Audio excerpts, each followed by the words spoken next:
When everyone remembers Franco Columbu, these are the last images they recall. A small man standing on the Olympia stage, barely taller than a shadow, somehow taking the crown. Obviously, there were a lot of politics that played into the placings of that show. Joe, who sat there and shot. Joe was in shock. Yeah. He was upset. Joe Weider and Arnold did come out and hold his hand up on stage. The shortest man to ever win Mr. Olympia stood alone. But was it his fault? Franco is pretty smart, but Franco is a child, and when it comes to the day of the contest, I'm his father. He comes to me for advices. So it's not that hard for me to give him the wrong advices. I don't care what Arnold does. I will never go against him no matter what. When everybody saw Arnold as the leader of the golden era of bodybuilding, the ones who knew better saw Franco as the heart, the one who held everything together. Well, Franco was basically half animal, half human. He had this unusual strength. He had the mental ability to force himself to do anything. He was very athletic. He could do flips and stuff like that. Who would just hang upside down on his toes on a chin-up bar? He was the friend who carried Arnold Schwarzenegger's dream when they were too heavy for anyone else to hold. Arnold had the stage and Franco had his back. And when Arnold and Franco were together, it was always fun. No matter what they did, they just always had fun together, these guys. They were like brothers. Probably the brother Arnold never had. It was almost like planets aligned themselves and put these two guys next to each other. Say. He was too loyal to be a rival and too proud to be a follower. Frank, Zane and Franco never got on, even to this day. He says, I beat Arnold, but you think I cannot beat you? I say, you beat Arnold, you never beat me. It was right there, from one machine to the next, to the next, to the next, 5 hours every day. I feel like I can lift anything with his hands. Franco Columbu on the left, Bob Young on the right, Franco moving quickly. This is the story of Franco Columbu.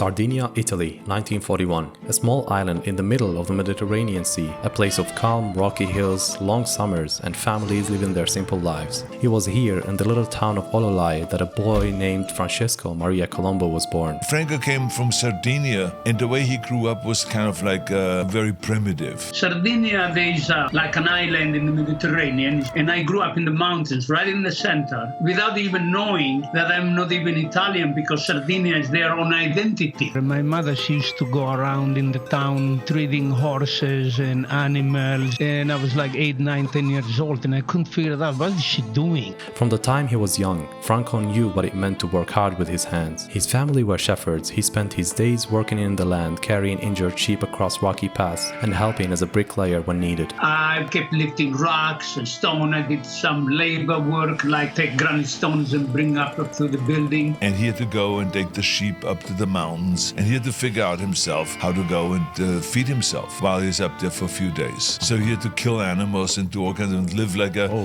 really primitive kind of a thing. Yeah. It made him kind of like a person that had no fear of anything. They tell us that our land is the poorest in all Italy. I cannot say. All I know is Sardinia, and life there is hard.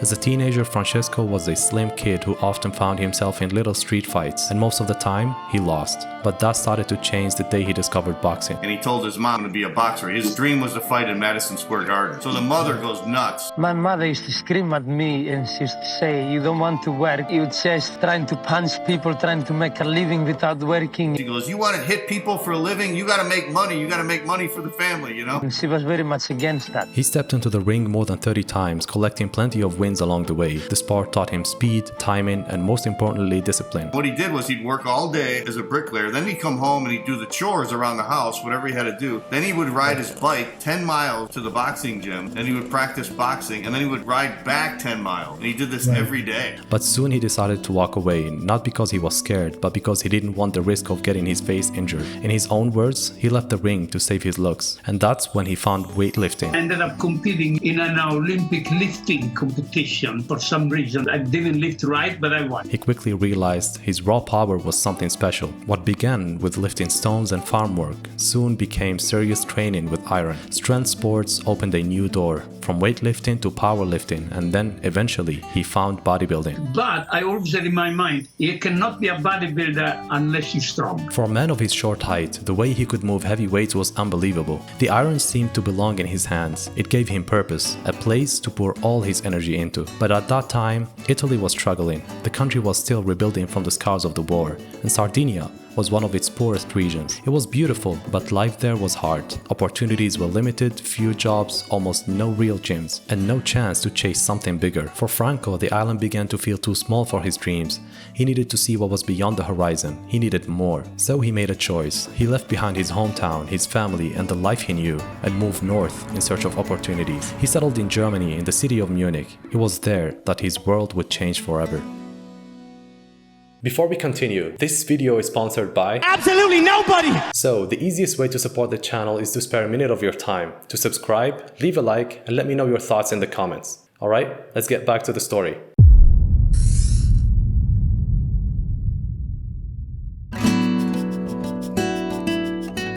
In Germany, Francesco worked any job he could find, bricklaying, repairing, even helping in bakeries, anything that paid to let him keep training. But the country gave Franco something Sardinia never could: modern gyms, real training partners, stages to compete on, and yes, access to steroids too. And pretty much in Munich, I was doing now powerlifting, I was doing like bodybuilding training in the gym in Munich, and on top of that, I competed in powerlifting in Stuttgart.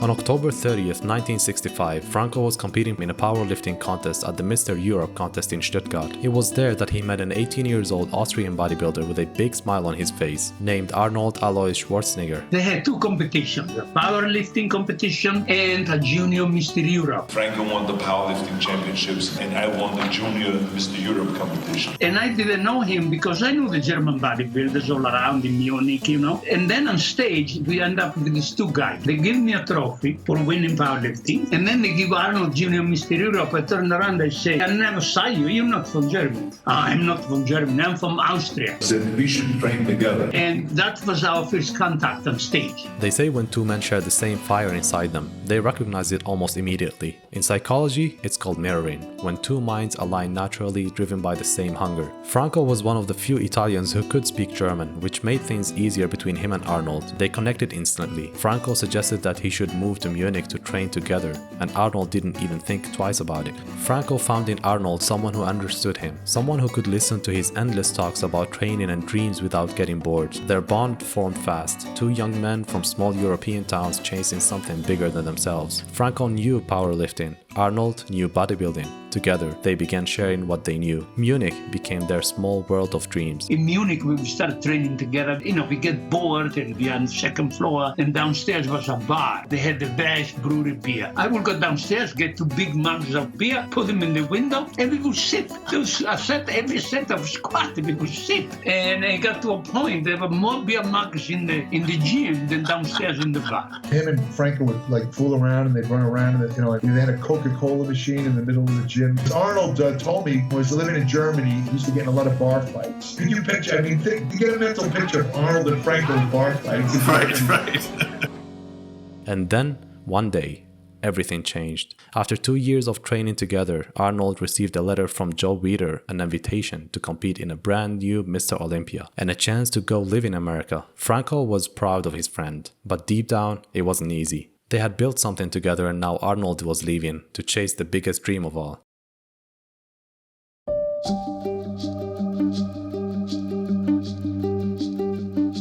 When Arnold left for America, Franco stayed behind in Munich. For the first time in years, the gym felt quiet. The energy that once filled the air was gone. Still, Franco wasn't the type to slow down. He threw himself into training and work. He competed in local powerlifting and bodybuilding shows. His name started to spread across Europe. People began to notice a short Italian who could outlift men twice his size. But success didn't erase the loneliness. Munich was cold, both in weather and in spirit. Meanwhile, across the ocean, Arnold's star was rising fast in America. He was becoming the new face of bodybuilding, featured in magazines, winning titles, and building the life they had both dreamed about. But even as fame grew, something was missing. They were both like twin brothers who had been separated. Arnold was lonely here. He didn't even speak English well. He didn't really have any close friends. The one that I missed the most was Franco.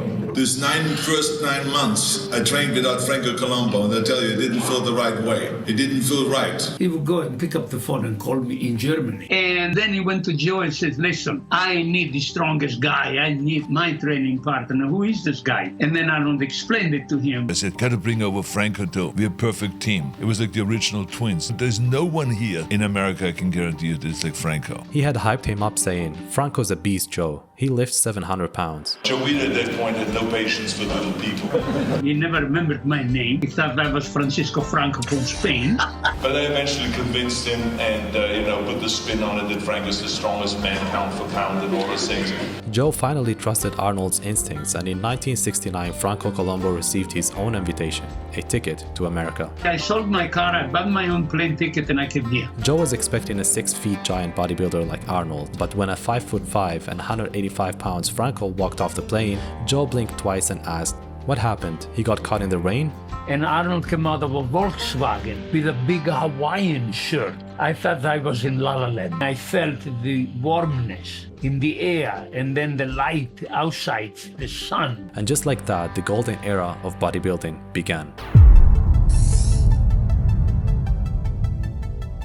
If I had a time machine so I could take you in and take you back to the 70s, you'd never want to come back again. California in the 70s was alive. The beaches were full, the music was loud, and the dreams felt real under the endless sun. There was a general revolution in social. You can feel the vibration, the atmosphere. You got the freedom now. Oh, I can do everything here. It was like living the dream, man, when I go into California. Venice Beach became the stage for everything wild and new. Surfers, artists, hippies, and bodybuilders all shared the same stretch of sand. It was a 24/7 party. Venice was full of crazy people. It allowed you to be yourself. You could dress like you want, be who you want. There was no restrictions on anything you wanted to do. And that alone immediately feel like getting a pump before you touch the weight. Gold's Gym was their temple. They trained there every morning side by side with the best of the best. Frank Zane, Dave Draper, Ed Corney, and Robbie Robinson. That was the place to be. Larry Scott was there. The movie stars were there. The gym is a house. It's not too big. You don't get lost. The equipment was ahead of its time. A lot of people would come by and look in and, watch a bodybuilder. It was bodybuilding, Gold's Gym, West Coast, California. It was incredible. I'm like getting the feeling of coming in the gym. I'm getting the feeling of coming at home. I'm getting the feeling of coming backstage when I pump up, when I pose out in front of 5,000 people. So I'm coming day and night. I mean, it's terrific, right? So, I'm in heaven. After the workouts, they would walk the streets of Santa Monica, go for a swim, joke around, and live like young men who truly believed the world was theirs. Everyone wanted to be stronger, bigger, and better than the day before. We were like a whole family. We looked after one another. All supporting one another. We took care of each other. If one guy would come out and didn't have a job, we'd get him a job. We were all kind of tied together like this. We worked out together, we ate together, we were partying together. In 1969, Franco won the IFBB Mr. Universe in the short category. A year later, in the 1970, he continued to dominate the stage, winning the title like Mr. Europe, Mr. Universe, and Mr. World. In 1971, Franco was ready to compete at the Mr. Olympia, but just weeks before the contest, the IFBB made an announcement. Franco, along with Sergio, Oliva, and few others, were banned from competing that year because they had taken part in a rival confederations competition. However, Franco did appear at the event as a guest poser despite being disqualified from competing. He joined Arnold briefly for an exhibition pose, mostly to entertain the crowd and support his friend.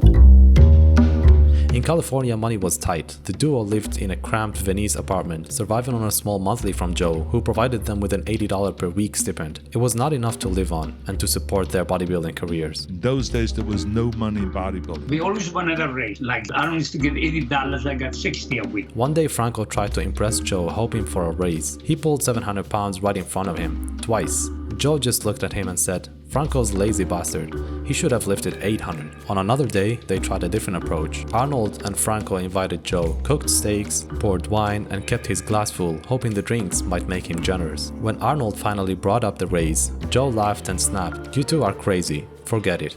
They ended up getting a little raise, about 1%. So without any hope with Joe, Arnold and Franco had another idea. Franco and I, we were just saying, hey, we're from Europe. We're not one of those lazy fucks, that just want to hang around and do nothing. I said, let's get our act together and just let's educate ourselves. So he went to chiropractic college. I went to study business, and Franco, of course, was a bricklayer. The thing about Franco is he was a full-time bricklayer. So I said, Franco, we should start a business here. They founded a business called European Brickworks. They advertised themselves as European craftsmen. We put an ad in the LA Times, Italian and European masonry work experts, and all of this shit. I didn't know anything about masonry work. The next day after the ad came out, we had the earthquake in Los Angeles. I mean, can you think about that? All of a sudden, everyone called us and they said, oh my God, you got to come over, got to rebuild our chimney. So Franco and I, we were doing bits left and right. And so there's all kinds of places in LA that you and Franco rebuilt? Yeah, as a matter of fact, there's a famous wall down in Venice that Franco and I was one of the first walls that we built. That's still standing there exactly the way it was. It's going to be there like the Roman walls. This is the wall that Franco and I built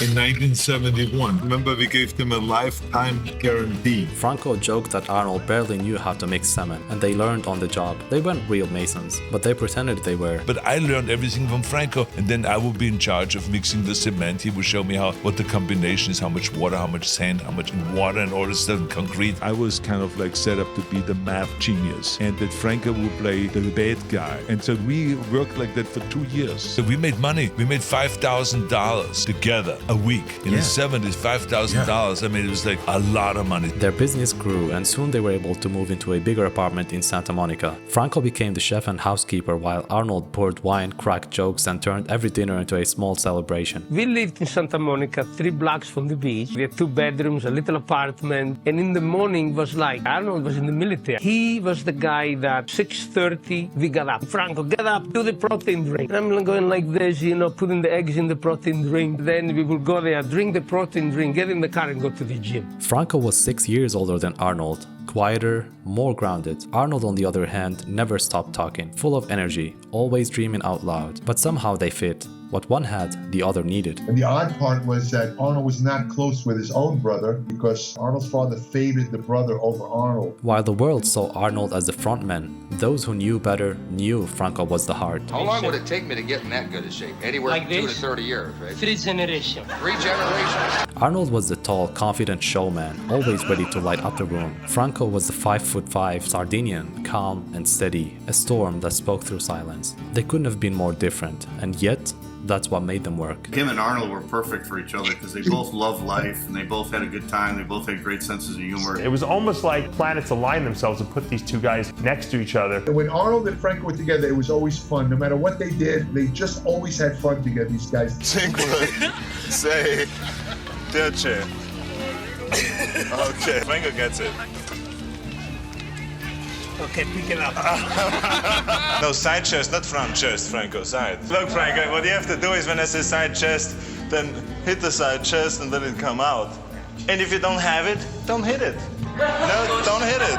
I don't think that either one of them would have been as successful as they were without the other. I mean, seriously, they were like closer than brothers. Arnold would have given his arm and vice versa for Franco. The brotherhood that men have when they're a part of like people that do very, very difficult things together, it's very deep. You don't see that much in female relationships, because they have to rely on each other. They have to have their backs. That's people that have gone through something where they've proven their worth and value, that they have gone through this thing and they know who they are. They have accomplished this thing and they've passed through this test. That's an intense bond. Mm-hmm. That's a brothership. That's a family thing. That's a love bond.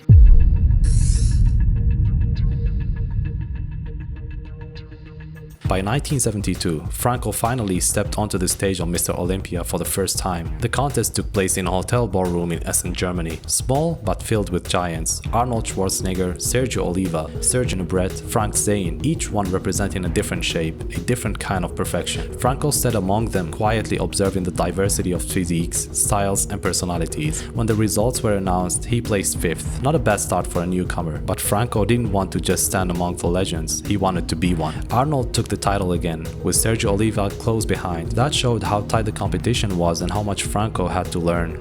In 1973, the Mr. Olympia contest moved to New York City, and the atmosphere felt heavier, louder, and more serious. This was the main competition that was featured in the book Pumping Iron, released by Simon & Schuster in 1974, and later became a film, Pumping Iron. Franco posed with confidence, knowing exactly who he was, and the New York audience gave him a huge round of applause as he finished his routine. Arnold Schwarzenegger made history that night by breaking Sergio Oliva's record, claiming his 4th consecutive Mr. Olympia title, while Franco stood beside him in second place, with Serge Nubret taking 3rd. Only heavy training makes a guy win Mr. Olympia. There's no way out. Franco was not just strong, he was a freak. Well, Franco was basically half animal, half human. No one could figure it out. He had this unusual strength. Pound for pound, he was like twice as strong as Arnold. Bench press, 525 pounds. Squat, 655. Deadlift, 750. He was a human tank. He had the mental ability to force himself to do anything. He was very athletic. He could do flips and stuff like that. Who would just hang upside down on his toes on a chin-up bar? I could never hold myself with my toes. It was like a gorilla. It was like a monkey.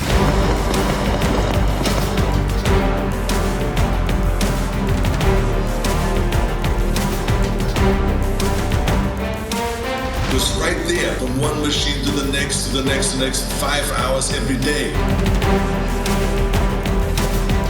You have to have some fun. You can't be too serious. I feel like I can lift anything with his hands because I never like to put straps. They put machines and straps. Of course he's strong. That doesn't count. It counts natural, real.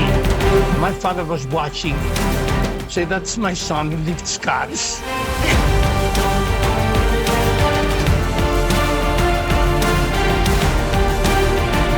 Nobody could train with Franco, not only because he was so strong, but he said he would do all kinds of different stuff. He'd go over and do a different body part. And doing like with 100-pound lateral raises that I used for dumbbell presses. I think Franco could have excelled in any sport he went into. Whether it was boxing or powerlifting, would have been a great powerlifter.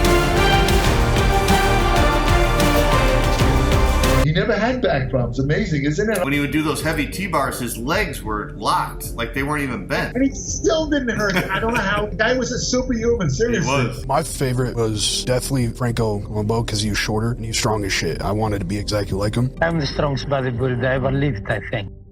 In 1974, Franco returned to the Olympia stage stronger and more complete than ever. His size, proportions, and conditioning were finally in perfect harmony. He dominated the lightweight division, yet Arnold was at his absolute best and he took the overall title that night. Then came 1975. Franco returned with one goal, to finally step out of Arnold's shadow. Of course, I think I'm going to win. I have more definition and I'm more muscular. But Arnold's taller than me and that can be one advantage for him. This was the year Pumping Iron was filmed. The cameras were rolling, capturing every moment. Arnold was preparing for what he said would be his final Olympia, while Franco was chasing his first. Franco is pretty smart, but Franco is a child. And when it comes to the day of the contest, I'm his father. He comes to me for advices. So it's not that hard for me to give him the wrong advices. I don't care what Arnold does. I will never go against him no matter what. I think I can show the best out there. The only problem is now is made of the judge's opinion too. You never really know what is going to happen. Your laps from the rear. See.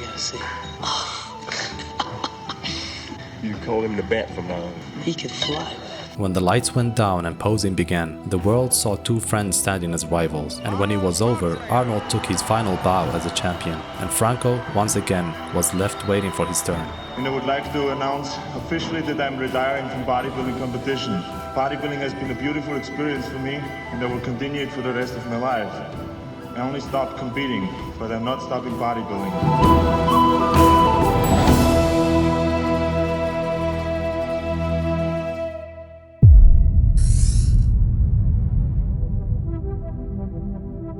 1976 was the year Franco finally got his chance. Arnold was gone, and for the first time he stood on the Olympia stage no longer as a sidekick. The throne was empty, the pressure was real, and waiting for him on stage, Zane. Frank Zane and Franco never got on, even to this day. They were friends in the beginning, but toward the end I think they didn't like each other. They were polar opposites in personality and physique. Zane was very aesthetic, very lean. Franco was short, stocky, very thick, very muscular. So when these guys were competing against each other, together. It was totally two different body types, so it really depended on the judge's preference. I think I was much more meticulous than anybody else that competed at that time, and probably even now.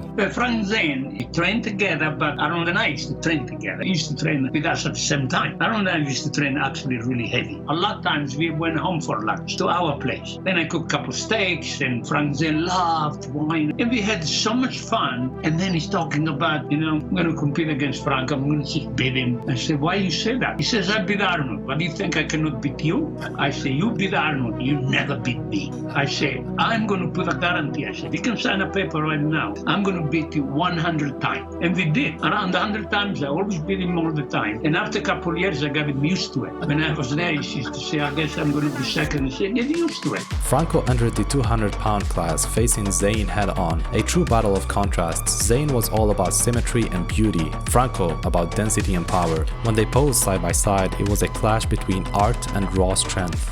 In the end, Franco edged out Zane by just 1 point, taking the lightweight title. Then came the overall showdown. Franco faced Ken Waller, the heavyweight champion. Franco looked heavy and thick, and finally, he won his first Olympia title that day. And it was controversial. I mean, I thought I should have won, but then, you always do. But they gave it to Franco Columbu, who was in shape, but entirely different kind of body, just short and squatty and a lot of muscle, but not much aesthetic.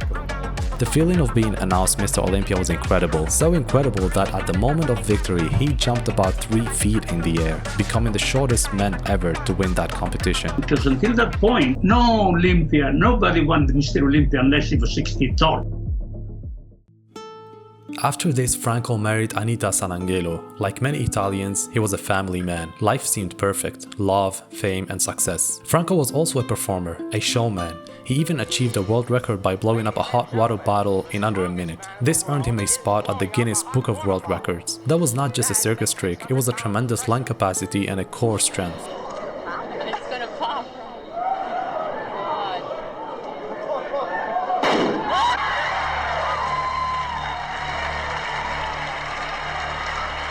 But in 1977, days before the Mr. Olympia event, the same strength turned against him. Before the contest in '77, I had a dream.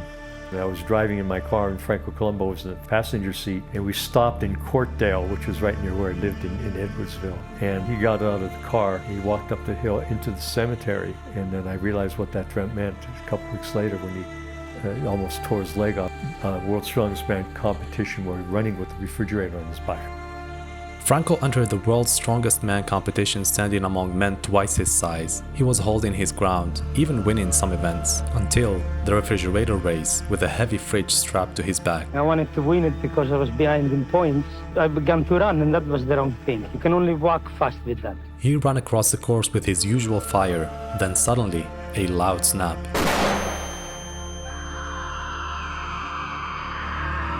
His knee gave out. The sound echoed across the arena. Franco hit the ground, screaming in pain. I actually didn't believe it. I said, let's put the leg back in place and finish the race. And they say, no, it's broken. I said, no, it's not broken. It's just out of place. They say it's broken, but I know it's not broken. The biggest problem is uncomfortable, but it's not too much pain, The injury was brutal, a completely dislocated left knee. The injury won him $1 million in compensation, but the money meant nothing. His career seemed over. Doctors told him he might never walk again, that the myth of Franco Columbu had ended right there on the field. So the doctors told him, you'll be lucky if you ever walk again, you'll definitely never compete again, you'll probably never lift weights. And for a while, maybe Franco believed them. Maybe, lying in the hospital bed, he felt fear. Maybe he thought he had ruined everything. When you start rehabilitating, that knee then doesn't open, doesn't close. People abandon rehabilitation then. But slowly, he got up. He started walking sideways, backwards, upstairs, downstairs, every day. He trained his knee like it was a new muscle. So I have to rehabilitate. I rehabilitated for 1 year, properly the knee. Then I start training again, hopefully to compete again 2 or 3 years later. It took me 5 years to get back. While his body was healing, his mind found a new challenge. In 1977, Franco earned his Doctor of Chiropractic degree from the Cleveland Chiropractic College. He also helped Arnold build his home gym, and even laid out the floor and equipment for multiple celebrity clients' home gyms as a side hustle. The leg injury was supposed to be so serious for Franco that it was predicted the end of his career. However, he once again showed that he was a true warrior. Not only did he manage to recover from his injury, but he also got into great form.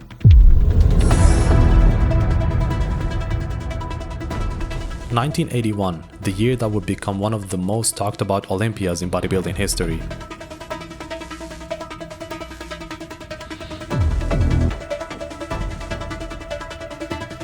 Franco Columbu returned to the stage after years away, but something was different this time. It was clear. His physique was dense, but not the same as before. His legs still bore the scars from that brutal injury. But I'll tell you, he looked amazing. He was in fantastic condition. His upper body was one of the best in the whole contest. He was one of the most ripped guys, very dense, very hard. The only problem was his quads had no separation. The golden era had changed. The faces were new, young, hungry, and in their prime. Men like Tom Platz, Padilla, and Chris Dickerson were bringing a new standard of shape and proportion. Danny Padilla only weighed 160 pounds at the 1981 Olympia competition, but arguably he was the most complete and most conditioned bodybuilder in that lineup. I was crisp. I didn't even have to pose. I just got on stage and hit a couple shots, and people knew already. I mean, Samir Banu was calling LA, I think Padilla's the winner, nobody could beat him. And so I knew the tragedy that was going to happen. So I tried to disrupt the show. I was bad. They put us up in line, round one, you'd stand there. I walked out of the line, walked over to Franco, threw a most muscular at him. And they said, Dan, get back in line or we're going to deduct a point. Big deal. I already know what's going on there. Got back in line.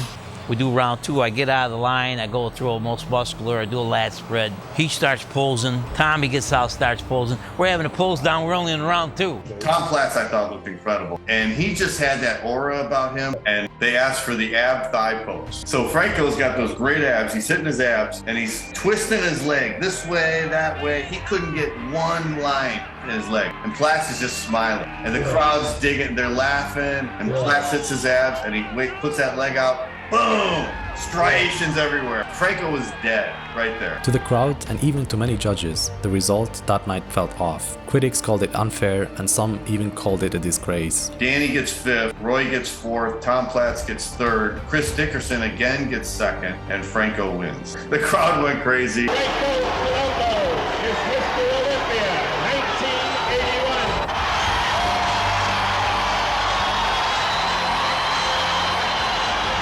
Joe, who sat there in shock. Joe was in shock. Yeah. He was upset. I remember him saying, you guys destroyed my show. Joe Weider and Arnold did come out and hold his hand up on stage. Pictures with Arnold and Franco and the trophy were taken backstage. Many said it was a political win, that his friendship with Arnold and his reputation as a legend that gave him that title. Another interesting thing was at the show, they were booing Arnold. They were booing Arnold? Yeah, at the night show, yeah. Here's how Arnold would help him. Doesn't he look phenomenal? Doesn't he look phenomenal? My God, he tore that leg and look how incredible he looks. So the judge is saying if Arnold says that, then it must be. He didn't say, hey, fix it, but that little bit of an influence could help Franco. And to his credit, he looked pretty good, but he wasn't Mr. Olympia. But if you looked at Franco's face that night, you didn't see arrogance. You saw a man holding back tears. Because deep down, maybe he knew too. Maybe he felt the whispers in the crowd, the unease in the air. But he also knew what it took to get there. The surgeries, the endless pain, and the rebuilding from nothing. Franco never said much about it, but it hurt. Not because people doubted the title, but because they doubted him. The 1981 Mr. Olympia would forever be remembered as one of the sport's most controversial moments. But for Franco Columbu, it was something far simpler. The final chapter of a man who refused to be broken. I'm satisfied now 100%, and now comes your health. Hi, how are you? I'm Dr. Franco Columbu in chiropractic and nutrition. As the years went by, Franco slowly stepped out of the spotlight. He was chasing peace. In 1983, he became a naturalized American citizen. He opened his own chiropractic clinic in Los Angeles, where athletes, actors, and everyday people came to fix their bodies. At the same time, Hollywood came calling. He appeared in several films alongside his friend Arnold, in Conan the Barbarian, The Terminator, The Running Man, and Dreamland. They weren't big roles, but Franco enjoyed being part of the fun, being around friends and trying something new. He wrote books on bodybuilding and nutrition, sharing the lessons he learned through a lifetime of discipline and hard work. Franco also became the personal trainer of Sylvester Stallone, guiding him through some of the most intense training of his career. He designed every workout, every meal, and every recovery session. He pushed Stallone to his limit. Sylvester said that his incredible shape in Rambo 2 came from Franco's training, 5 kilos of muscle in 6 weeks. Only Franco could make that happen. In 1990, Franco married again. this time to Deborah Drake, a chiropractor from Los Angeles. Together they had a daughter, Maria, his pride and joy. She became the center of his world, the one who reminded him that life's greatest success wasn't on stage, but at home, as a father. At that time, Arnold Schwarzenegger was at the very top of fame. Hollywood star, world champion, a man surrounded by celebrities and power. Yet when it came time for his wedding to Maria Shriver, the one standing beside him as a best man wasn't a movie star, he was Franco, the same friend who once shared a tiny apartment and trained with him in the cold gyms of Munich. Maria does not like Arnold's bodybuilding friends, with one exception, Franco. Franco later became a godfather to Arnold's daughter Christina. That said everything about their bond. It goes to show that the importance of friendship and the bonds that we make through the sport of bodybuilding, through the iron sport. Arnold and Franco still met in the early mornings, riding their bikes to Gold's Gym, side by side like the old days. The same laughter, the same drive, the same fire. The bond they built in the dusty gyms of Munich lived on, untouched by time. We still get together, we still work out together, and he comes over and plays chess with me. And then sometimes when I give him plenty of wine, Franco loves wine. As a matter of fact, he makes his own wine. Things change sometimes. I used to jump rope 3 times, and now 2.5. I get so mad. I do twice, and the second time I hit my feet. Wow. It's really 2. The third doesn't count. But I say, I'm going to do it again. I'm not going to give up that I'm older, and that's why I cannot do it. But no matter how far life took him, Franco's heart always belonged in Sardinia. Every year, he returned home to his village, to walk its streets, to celebrate the locals, and to feel the simplicity where it all began. In Sardinia, not long ago, they found that the men have a certain genetic mutation that favors longevity. You know, right now, I want to stay healthy. I want to longevity. I want to live 212, 218. I have to figure it out yet. On August 30th, 2019, Franco went for a swim in the Sardinian Sea and never came back. His heart gave out in the water. There was something poetic about it, that after all the noise of fame, the lights and the crowds, his final moment was in silence, surrounded by the sea of his homeland. He was 78 years old and his life had come full circle. Born by the water, gone by the water. He was buried in his hometown just as he always wanted.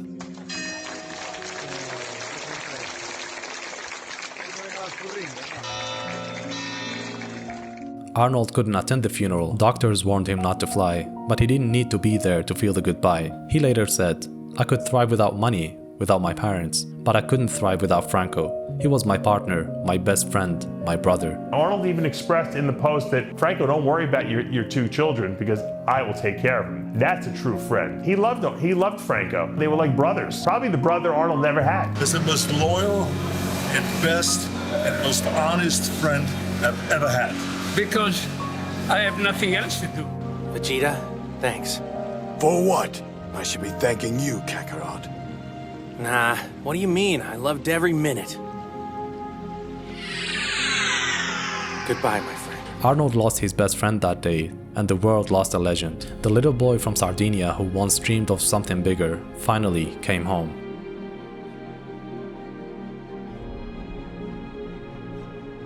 Some people shine loud, others shine quietly. Franco was the quiet kind. He was the one who made others laugh, the one who cooked for friends and fixed what was broken and kept everyone together. The golden era had its stars, but Franco was its heart, the warmth that made everything feel alive. I think Franco will always be remembered as a legend because he is a legend in the way he trained and the way he treated people. He never had one thing bad to say about anybody. I've never heard him say a bad word. I've never heard one bad word about him. Just a good guy. Franco Columbu wasn't just strong, he was brave. Brave enough to believe in himself when no one else did. Brave enough to cross oceans for a dream. Brave enough to stand next to giants and say, "I belong here." He came from nothing and gave everything. And in the end, maybe that's the most powerful kind of story. Now we can relax.